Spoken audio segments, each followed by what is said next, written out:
boleh buat itu saja, mengenal dan menceritakan, boleh. Tetapi apakah cuma 2 tahun, ya, kelas 1 dan kelas 2 cuma mengenal dan menceritakan saja kita ingin?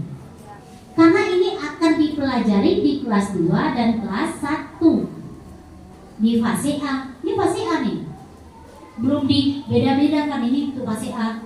Kalau begitu, ambil keputusan dengan melihat referensi yang ada.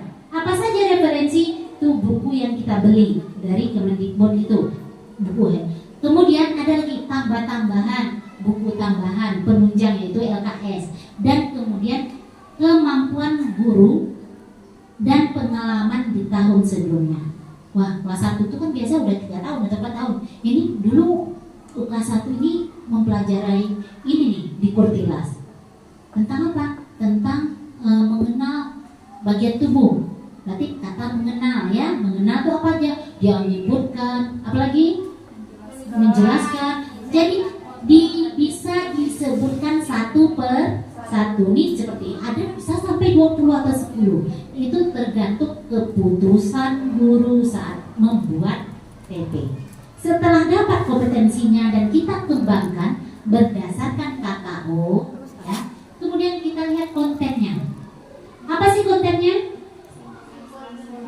Simbol dan sila-sila Pancasila dalam lambang negara Garuda Pancasila, itu materinya. Berarti kita satukan antara kompetensi dan konten. Tinggal tambah kalimat peserta didik. Tambah peserta didik mampu menyebutkan simbol dan sila-sila Pancasila dalam lambang negara Garuda Pancasila. Kemudian sebut yang kedua, menyebutkan apa lagi? Mencocokkan. Biasa pakai gambar nih.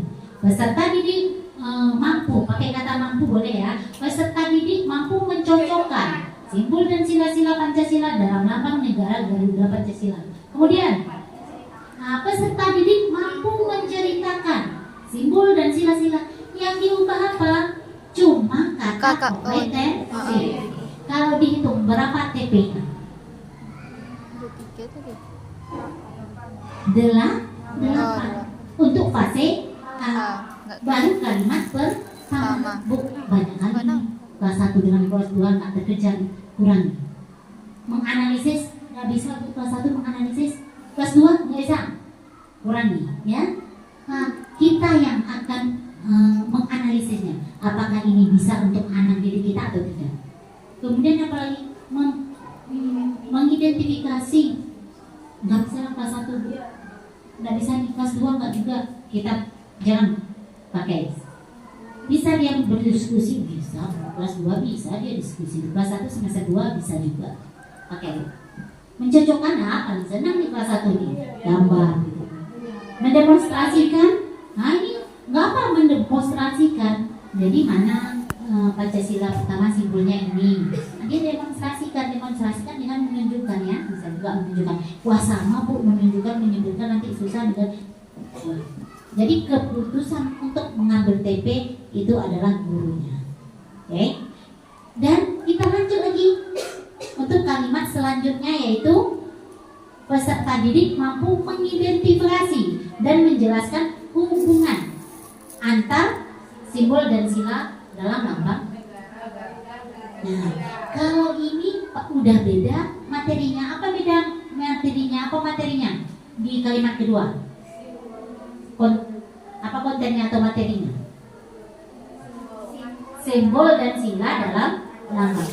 Kalau tadi menceritakan simbol dan sila Pancasila dalam lambang, sekarang hubungannya antara simbol 1 dengan simbol 2 itu hubungannya. Kemudian kalimat yang ketiga, peserta didik mampu menerapkan. Jadi yang pertama materinya simbol, mengetahui simbol. Yang kedua hubungan. Yang ketiga menerapkan. Itu dia, ada 3. Boleh langsung ini kita menjadikan TP, boleh.